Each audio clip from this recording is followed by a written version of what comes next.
What's going on, guys? Welcome back to another episode of Rustomod. In the last episode, you saw us install these hidden lights on our 1950 Willys Wagon that we ended up getting the entire underside of the hood finished up so that way we can start the wiring process of this Jeep.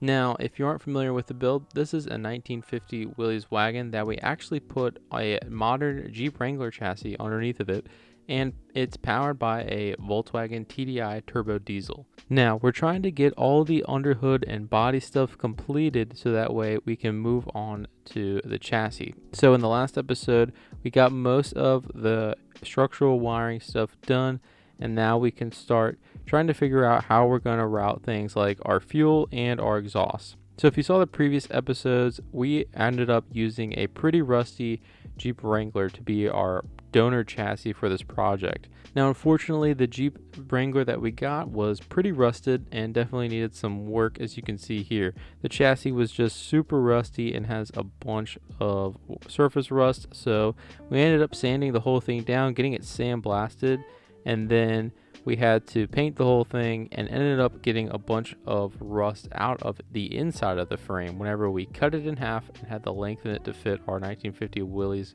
Wagon body. If this is your first time seeing a Rustomod Willys project video, I'll link all the playlists to every single Jeep episode up here so you can go check those videos out. Now, we have to figure out a exhaust and a fuel system for this because our Jeep was so rotted that the original gas tank mounts were completely gone. The original gas tank mounts to the rear of the frame, and we actually had to cut it out to be able to get to all the bolts and all the hardware that was originally mounting it. Now, that entire original skid plate was super rusted, so we figured that we'd have to do something. But in these Wranglers, the Jeep gas tanks are actually plastic, and we have to move the filler neck from the driver's side of the vehicle to where the Willys filler neck is on the passenger side of the vehicle. So now we got the Willys lifted in the air, and we're going to try to make our own gas tank. So we're going to measure where our frame that's nicely painted is going to sit to make sure that our filler neck will be in the right spot. So you can see our filler neck coming down here, and this is where the gas tank is going to sit originally in the Wrangler.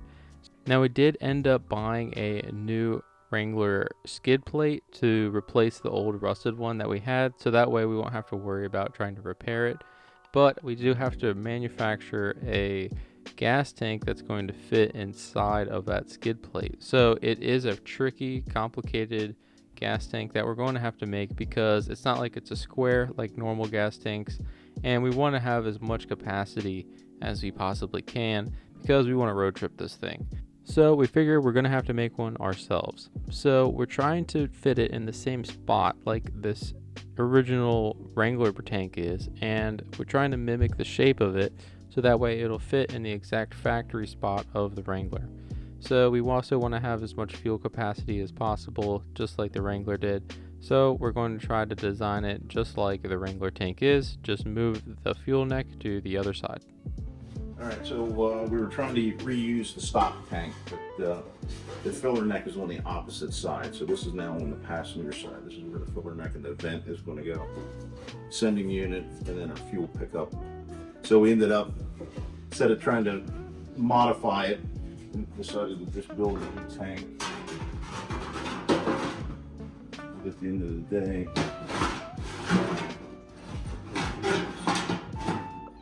probably about the same amount of work.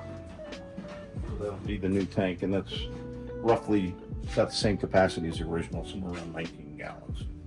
Alright, so what we did was we made two pieces, water jetted them out, and then we bent them to shape so it mimics the original Wrangler tank shape. And now our welder Don is going to weld this entire thing up. That way we can test fit it into our Jeep Wrangler. Now, if you guys have ever welded anything that needs to hold a fluid, it's definitely critical that everything is welded properly and nothing leaks. So we always water test it, pressure test it, make sure there's no leaks whenever we go to put it in. Fill it up with gas and it starts leaking. It's always the worst. So once Don welds this thing up, we should be ready to put back into our Jeep Wrangler frame.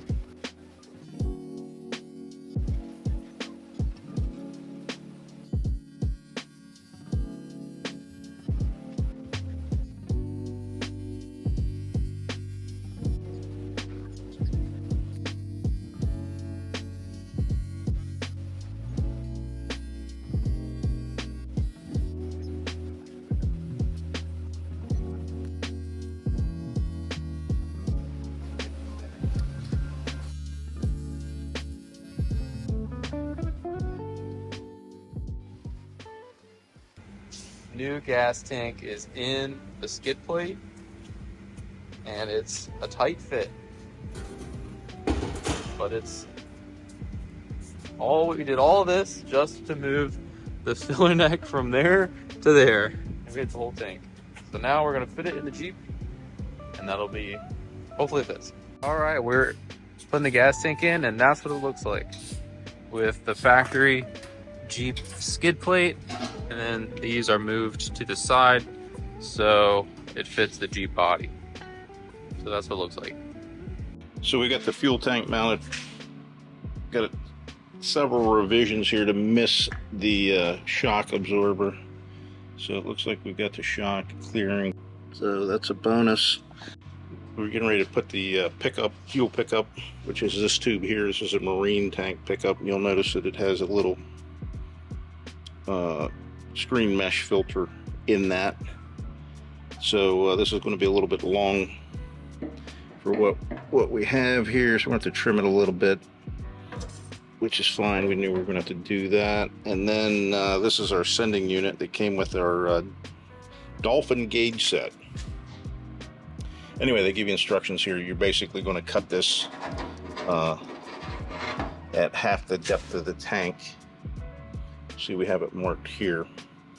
And then we got to trim the float rod, essentially for our setup here, about 5.5 inches, and rebend this L on here, and then that sits in the arm, and that should be it. It looks pretty straightforward. It's odd though that the holes in that pattern are not uniform, so we figured that out whenever we were laying the cat out on the tank. So you get it oriented. It only goes in one way. All right, so now we got our tank installed. We got all the sending unit and the pickup tube and everything in the tank ready to go. So now start to work on something else that we need to get done. We got to start figuring out how we're going to run our exhaust. So we got a universal exhaust kit that we got online and figured that would be the easiest way to do it. We're reusing our glass back muffler because that was the closest size that we could find, and we're going to start mocking this thing up. Now it should be pretty easy to do since we don't have the body on the frame. So let's get started.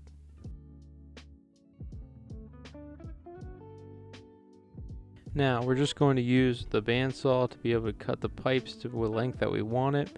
And we're going to try to mock the entire thing up. Just tack it into place first so that way we know where everything is going to sit, and then we can get Don to weld the entire thing up whenever it's done mocked up and everything. And then we're actually going to pull the whole thing back off and then coat it with some coating that is high temperature paint so it doesn't rust up on us.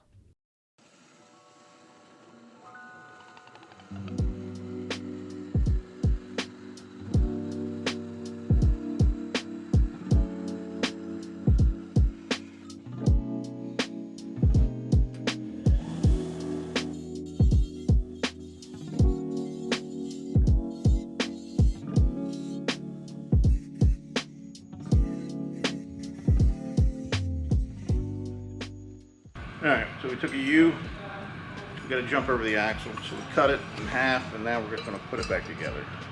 Cool. That'll get us moving up over the axle. Alright, so now we're going to rough cut everything together. Like you saw right there, we're going to cut some bends in half to be able to clear our axle. We have to go really far down along the frame rail so we don't interfere with the body, because it's kind of hard to measure everything when the body is not on the vehicle, but we have a good idea of where everything's going to sit with how everything else is placed with our motor mounts and stuff like that.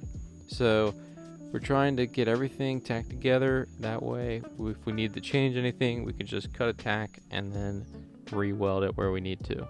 So I know you're wondering, why are we using the ugly cherry bombs that were on the side of the Jeep originally? Well, we were trying to find a muffler that was a similar size to the tube, and we didn't have anything on hand, and we also had to get something small to be able to fit next to the transmission and transfer case, and these were sitting around, so we figured we'd just use them and see how it sounds, because the turbo really muffles this engine down a lot, So we don't think needing a big muffler would really be much of a difference because it's going to be pretty quiet anyway, we hope at least. And we want to try to restrict this motor as little as possible because it is a little motor pulling this giant Jeep Wrangler, so we're trying to keep the flow of the Jeep as optimal as possible. So we're going to tack this thing on and we'll paint it so you won't even really know that it's a cherry bomb, but we are reusing them, so it's pretty funny. So another thing that we really like to use are these V-band clamps. They make everything really easy when welding exhaust. We use these all the time for everything, and we like these a lot better than the slip over clamps. These you can adjust where you want the pipe, lock it down, and if you get the ones with the lip on the inside, they don't leak and they lock together really nicely. So we're just tacking some V-bands together so that way we can get this exhaust off in pieces, so if we ever have to remove it, it makes it a lot easier. So now is a little bit of a complicated part in the exhaust. It was relatively straightforward where we just come straight back, but we want to kick this over the rear axle and we have to use the bends that we were given in the kit. So we're trying to get creative and cut some stuff in half to be able to hop over that axle, because with a station wagon we really don't want to run the exhaust straight out of the back. We want to come right out of the behind the rear tire. That way no fumes from the exhaust go through the back window. If we have the back window open, a lot of times the fumes will come back into the cab and it just smells like exhaust in there. So we want to be able to come out of the side so that way we won't have that issue with the fumes in the Jeep. Alright, and this is what our final exhaust looks like. Just comes straight down, pretty simple, jumps over the rear axle, and then like I was saying before, just shoots right out behind the rear wheel. Alright, so this is our exhaust here. So we're just going to weld this stuff up completely tomorrow, and then we should reinstall it back on the car. We're obviously going to paint it in some high temperature exhaust paint so that way it doesn't rust and hide this ugly glass pack on here. But once we do that, we'll reinstall it and the exhaust should be pretty much done. Probably going to end up putting like a tip or something on it, and might have to trim this whenever we put the body back on, but it's pretty much going to be it for the exhaust. Alright, so now we got our exhaust tacked up. Don's going to weld this thing up so we can put some paint on this thing.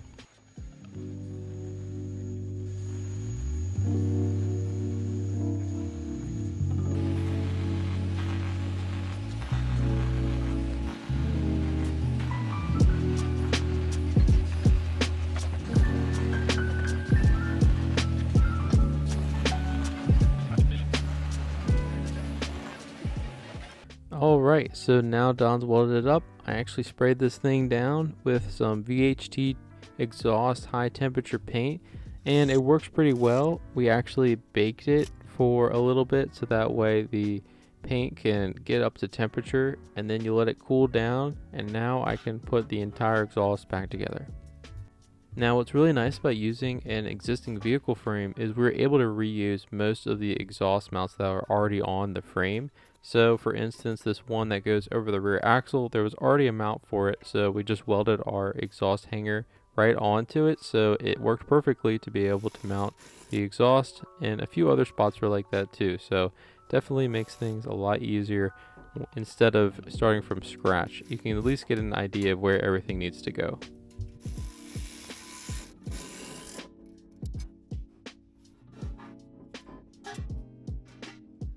What's going on, guys? I wanted to show you guys how the exhaust and the gas tank came out now that we have everything mounted up in the future, so you guys can see how it came out. Turned out pretty nice, so I'll give you guys an underside of the Jeep look to show you guys how everything is laid out. All right, I got the Jeep body back on and the lift is up in the air, so you can see our downpipe right up here is all bolted on. It fits really nicely underneath, and then it shoots over our skid plate. Has really good clearance up here over the axle, and then it has plenty of clearance through the body, which is one thing we were worried about with making this without the body being on the frame. And then shoots over the axle here and then comes out the side. It is a little short, probably want to be able to raise that up some, and then probably kick it this way just to become straight out. But it, for not having the body on it, it actually worked out pretty well. And then here's our gas tank mounted with the frame. Plenty of clearance again with the body, which is something we didn't know. And then we took our filler neck out because you just got the body back on it, but that's the very next thing that we're gonna put in here. So everything clears really nicely, and the exhaust lines up really well right with our gas tank. So that's how everything is fit together in the Willys. So turned out pretty good, I think. All right, guys, we're making really big progress on this thing. Hopefully in the next few videos, we wrap this thing up so you guys can see what it currently looks like. It's coming along, but it's not done yet. We're trying to rush to get this thing ready to go for Hot Rod Power Tour. So if you see you guys at Hot Rod Power Tour, make sure you guys stop by, say hello. We'll probably see this, the C10 or the Wrangler. Not really sure if I'm gonna bring the C10 or the Wrangler yet. We'll have to see which one gets done first, I guess. But we're definitely taking the Jeep. So if you guys see us, make sure to say hello. Also, check out our patina party on August 13th at Maryland International Raceway. We're having a car show where we're having a bunch of old patina cars that are going to show off that not necessarily would win an award at a normal car show. So we're having that August 13th, and I'll link all that information down below. But thank you guys so much for watching, and we'll see you guys on the next episode.